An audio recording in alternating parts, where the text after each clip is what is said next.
ಬೆಳಗಾವಿ ಜಿಲ್ಲೆಯ ಚಿಕ್ಕೋಡಿ ತಾಲೂಕಿನ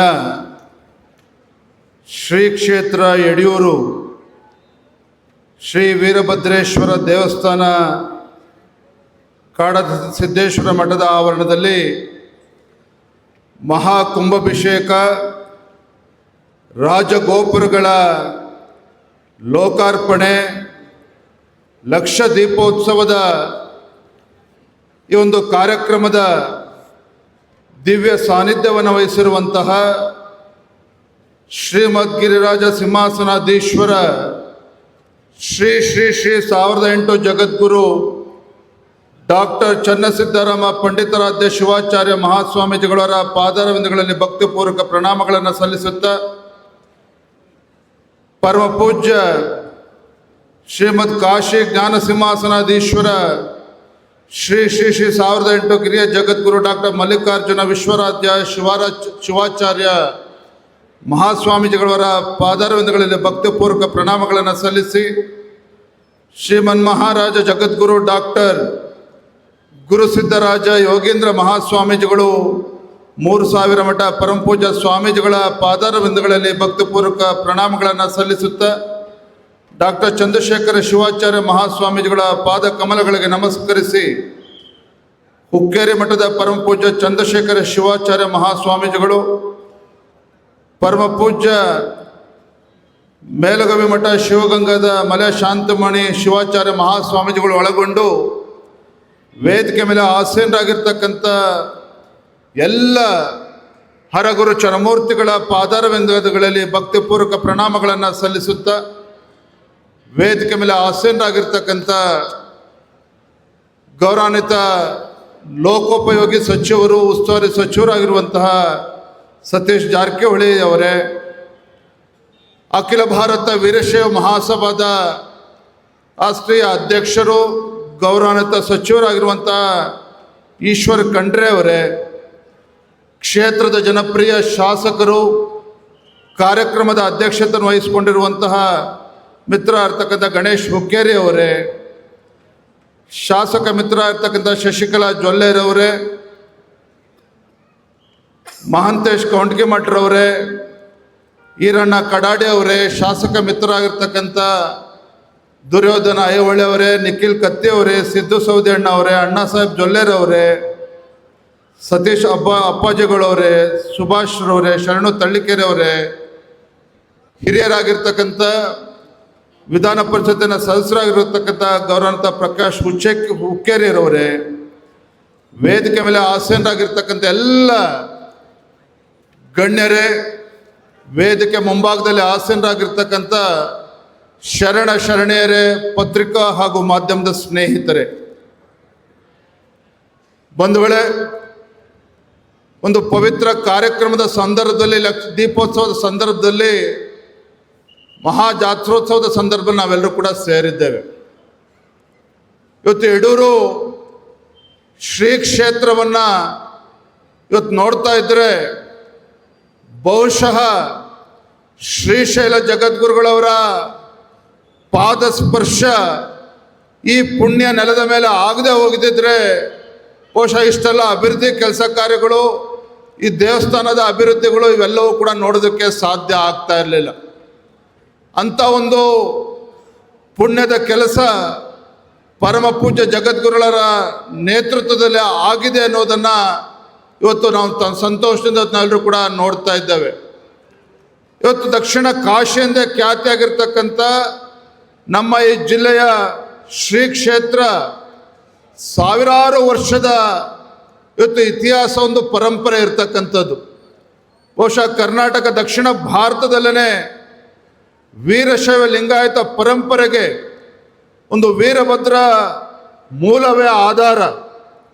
ವೀರಶೈವ ಸಮಾಜದ ಮೂಲ ಕರ್ತೃ ದೇವರು ವೀರಭದ್ರ. ಎಲ್ಲಿ ವೀರಭದ್ರ ದೇವರಿರ್ತದೋ ಅಲ್ಲಿ ವೀರಶೈವ ಲಿಂಗಾಯತ ಸಮಾಜ ದೊಡ್ಡ ಸಂಖ್ಯೆಯಲ್ಲಿ ಇರ್ತದೆ. ಎಲ್ಲಿ ವೀರಶೈವ ಲಿಂಗಾಯತ ಸಮಾಜ ದೊಡ್ಡ ಸಂಖ್ಯೆಯಲ್ಲಿ ಇರ್ತದೋ ಅಲ್ಲಿ ವೀರಭದ್ರೇಶ್ವರನ ಇವತ್ತು ಸನ್ನಿಧಿ ಇದ್ದೇ ಇರ್ತದೆ ಅಂತಕ್ಕಂಥದ್ದು ನಾವು ನೋಡ್ತಾ ಇದ್ದೇವೆ. ನಾನು ಈ ಸಂದರ್ಭದಲ್ಲಿ ಭಾಳ ಹೆಮ್ಮೆಯಿಂದ ಒಂದು ಮಾತನ್ನು ಹೇಳೋದಕ್ಕೆ ಇಚ್ಛಪಡ್ತೇನೆ. ಬಂಧುಗಳೇ, ಇವತ್ತು ವೀರಶೈವ ಲಿಂಗಾಯತ ಸಮಾಜ ಇವತ್ತು ಒಂದು ಕರ್ನಾಟಕ ರಾಜ್ಯದಲ್ಲಿ ತನ್ನದೇ ಆದಂಥ ಒಂದು ಸ್ಥಾನವನ್ನು ಗಳಿಸಿರುವಂಥದ್ದು. ಬಹುಶಃ ಕರ್ನಾಟಕ ರಾಜ್ಯದಲ್ಲಿ ಯಾವುದೇ ಒಂದು ರಾಜ್ಯ ಸರ್ಕಾರಗಳು ಇಷ್ಟೊಂದು ಜನಪರವಾಗಿ ಕೆಲಸ ಮಾಡೋದಕ್ಕೆ ಸಾಧ್ಯ ಆಗಿಲ್ಲ. ನಮ್ಮ ಮಠಮಾನ್ಯಗಳು ವೀರಶೈವ ಲಿಂಗಾಯತ ಮಠಮಾನ್ಯಗಳು ತ್ರಿವಿಧ ದಾಸೋಹದ ಮುಖೇನ, ಅನ್ನದಾಸೋಹ, ಅಕ್ಷರ ದಾಸೋಹ, ಜ್ಞಾನ ದಾಸೋಹದ ಮುಖೇನ ಯಾವುದೇ ರಾಜ್ಯ ಸರ್ಕಾರಗಳು ಇಷ್ಟೊಂದು ಒಳ್ಳೆ ಕೆಲಸಗಳು ಸಮಾಜಮುಖಿಯಾಗಿ ಮಾಡೋದಕ್ಕೆ ಸಾಧ್ಯ ಆಗಿಲ್ಲ. ಅಷ್ಟು ಅಭಿವೃದ್ಧಿ ಕೆಲಸಗಳನ್ನು ಯಾವುದೇ ಜಾತಿ, ಯಾವುದೇ ವರ್ಗದ ಜನರು ಬರಲಿ, ಯಾವುದೇ ಬಡವರು ಬಂದರೂ ಸಹ ಇವತ್ತು ರೈತರಿಗೂ ಕೂಡ ಒಂದು ದಿಕ್ಕನ್ನು ತೋರಿಸ್ತಕ್ಕಂಥ ಕೆಲಸ ಯಾವುದಾದ್ರು ಒಂದು ಸಮಾಜ ಮಠಮಾನ್ಯಗಳು ಮಾಡಿದ್ದಾವೆ ಅಂತೇಳಿದರೆ ನಮ್ಮೆಲ್ಲರ ಹೆಮ್ಮೆಯ ವೀರಶೈವ ಲಿಂಗಾಯತ ಮಠಮಾನ್ಯಗಳು ಮಾಡಿದ್ದಾವೆ ಅನ್ನೋದನ್ನು ಭಾಳ ಹೆಮ್ಮೆಯಿಂದನೇ ಸಂದರ್ಭ ಹೇಳೋಕ್ಕೆ ಇಚ್ಛಪಡ್ತೇನೆ. ನಾನು ಈ ಸಂದರ್ಭದಲ್ಲಿ ಪೂಜ್ಯ ತಂದೆಯವರು BS ಯಡಿಯೂರಪ್ಪನವ್ರನ್ನ, ಮಾಜಿ ಮುಖ್ಯಮಂತ್ರಿಗಳು, ರೈತ ನಾಯಕರನ್ನು ನೆನಪು ಮಾಡ್ಕೊಳ್ಳೋದಕ್ಕೆ ಇಚ್ಛಪಡ್ತೇನೆ. ರಾಜ್ಯದಲ್ಲಿ ಅನೇಕ ಜನ ಮುಖ್ಯಮಂತ್ರಿಗಳು ಆಗಿ ಹೋಗಿದ್ದಾರೆ. ಆದರೆ ನಿಮ್ಮ ಯಡಿಯೂರಪ್ಪನವರು ರಾಜ್ಯದ ಮುಖ್ಯಮಂತ್ರಿಗಳಾಗಿದ್ದಾಗ ರಾಜ್ಯದಲ್ಲಿರುವಂತಹ ವೀರಶೈವ ಲಿಂಗಾಯತ ಮಠಗಳನ್ನು ಒಳಗೊಂಡಂತೆ ಎಲ್ಲ ಸಮುದಾಯದ ಮಠಮಾನ್ಯಗಳಿಗೂ ಕೂಡ, ಹಿಂದುಳಿದ ವರ್ಗಗಳ ಮಠ ಇರ್ಬೋದು, ಪರಿಷ್ಠ ಜಾತಿ ಪರಿಷ್ಠ ಪಂಗಡ ಸಮುದಾಯಕ್ಕೆ ಸೇರಿರ್ತಕ್ಕಂಥ ಮಠಗಳಿರ್ಬೋದು, ಎಲ್ಲ ಸಮಾಜದ ಮಠಗಳಿಗೂ ಕೂಡ ರಾಜ್ಯದ ಮುಖ್ಯಮಂತ್ರಿಗಳಾಗಿದ್ದಾಗ ಯಡಿಯೂರಪ್ಪನವರು ಅನುದಾನವನ್ನು ಕೊಡುವಂಥ ಕೆಲಸ ಮಾಡಿದ್ದಾರೆ. ಕಾರಣ ಏನು ಅಂತ ಹೇಳಿದ್ರೆ, ನಾನು ಆಗಲೇ ಹೇಳಿದಾಗೆ ಯಾವುದೇ ಒಂದು ಸರ್ಕಾರವೂ ಮಾಡದೇ ಇರೋಷ್ಟು ಇವತ್ತು ಬಡವರ ಪರವಾಗಿ ಎಲ್ಲ ಸಮುದಾಯದ ಜನರಿಗೆ ಒಂದು ಆಸರೆನ ಕೊಡ್ತಕ್ಕಂಥ ಕೆಲಸ ನಮ್ಮೆಲ್ಲ ಮಠಮಾನ್ಯಗಳು ಮಾಡಿರುವ ಕಾರಣವಾಗಿಯೇ ಏನೇ ವಿರೋಧಗಳು ಬಂದರೂ ಸಹ ಯಡಿಯೂರಪ್ಪನವರು ಈ ಮಠಗಳಿಗೆ ಅನುದಾನವನ್ನು ಕೊಡುವಂಥ ಕೆಲಸ ಮಾಡಿದ್ದಾರೆ. ನನಗೆ ಹೆಮ್ಮೆ ಅನ್ನಿಸ್ತದೆ. ಇವತ್ತು ನಾವು ಬೆಳಗಾವಿ ಜಿಲ್ಲೆ ಚಿಕ್ಕೋಡಿನಲ್ಲಿ ನಾವು ನಿಂತು ಮಾತನಾಡ್ತಾ ಇದ್ದೇನೆ. ಯಡಿಯೂರಪ್ಪನವರು ಮುಖ್ಯಮಂತ್ರಿಗಳಾಗಿದ್ದಾಗ 2019ರಲ್ಲಿ ಏಕಾಂಗಿಯಾಗಿದ್ದರು. ಈ ಭಾಗದಲ್ಲಿ ವಿಶೇಷವಾಗಿ ಹೆಚ್ಚು ಮಳೆಯಾಗಿ ರೈತರು ಸಂಕಷ್ಟದಲ್ಲಿದ್ದಂಥ ಸಂದರ್ಭದಲ್ಲಿ ಬಡವರು ಮನೆಯನ್ನು ಕಳೆದುಕೊಂಡಿದ್ರು.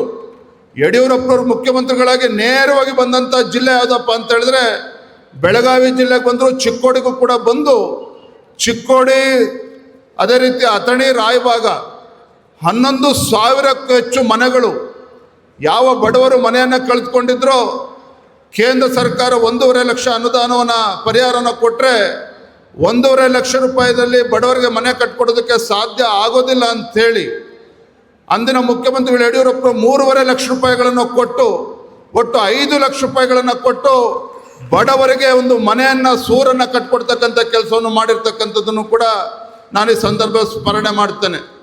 ಬಂಧುಗಳೇ, ಇವತ್ತು ನಮ್ಮ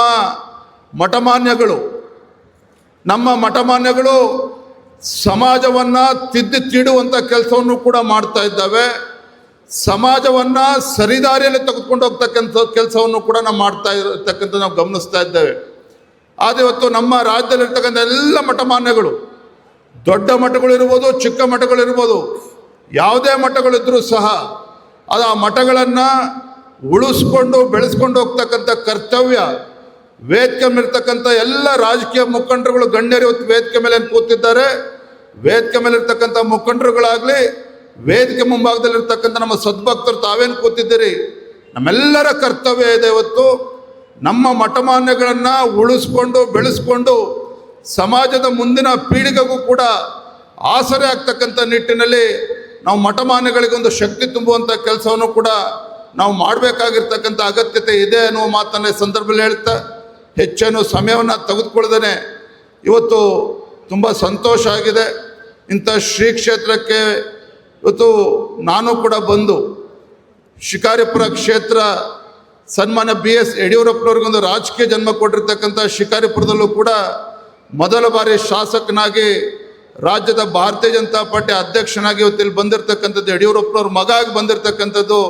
ಇವತ್ತು ಜಗದ್ಗುರುಗಳ ಒಂದು ಆಶೀರ್ವಾದನೂ ಕೂಡ ಪಡೆದುಕೊಂಡು ಹೋಗಬೇಕು, ಪರಮ ಪೂಜ್ಯ ಸ್ವಾಮೀಜಿಗಳವರ ಆಶೀರ್ವಾದವನ್ನು ಪಡೆದುಕೊಂಡು ಹೋಗಬೇಕು ಅಂತೇಳಿ ನಾನು ಕೂಡ ಇಲ್ಲಿ ಬಂದಿದ್ದೇನೆ. ತುಂಬ ಸಂತೋಷ ಆಗಿದೆ. ದೊಡ್ಡ ಸಂಖ್ಯೆಯಲ್ಲಿ ನಮ್ಮ ತಾಯಂದರು ಕೂಡ ತಾವಿತ್ತು ಬಂದಿದ್ದೀರಿ.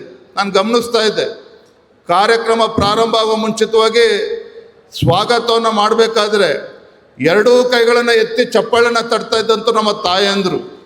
ಯಾವ ನಮ್ಮ ತಾಯಂದರು ಹೆತ್ತಂಥ ಮಕ್ಕಳಿಗೆ 2 ತುತ್ತು ಅನ್ನವನ್ನು ಕೊಟ್ಟು ಮಕ್ಕಳನ್ನು ಇವತ್ತು ಸಮಾಜದಲ್ಲಿ ಎತ್ತರಕ್ಕೆ ನೋಡಬೇಕು ಅನ್ನುವ ಅಭಿಲಾಷೆಯೊಂದಿಗೆ ಮಕ್ಕಳನ್ನು ಬೆಳೆಸ್ತಕ್ಕಂಥದ್ದು ಒಂದು ಕಡೆ, ನಮಗೆ 2 ತುತ್ತು ಅನ್ನ ಕಡಿಮೆ ಆದರೂ ಪರವಾಗಿಲ್ಲ, ನಮ್ಮ ಮಕ್ಕಳ ಭವಿಷ್ಯ ಉಜ್ವಲವಾಗಿ ಇರಬೇಕು ಅಂತೇಳಿ ಯೋಚನೆ ಮಾಡ್ತಕ್ಕಂಥ ನಮ್ಮ ತಾಯಂದರು.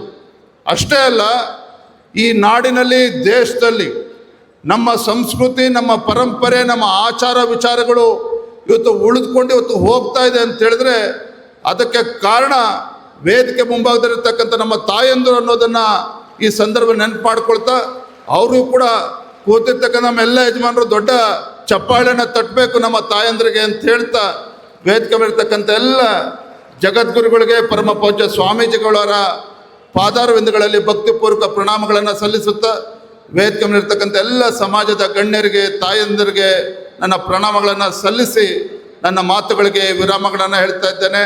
ನಮಸ್ಕಾರ, ವಂದನೆಗಳು.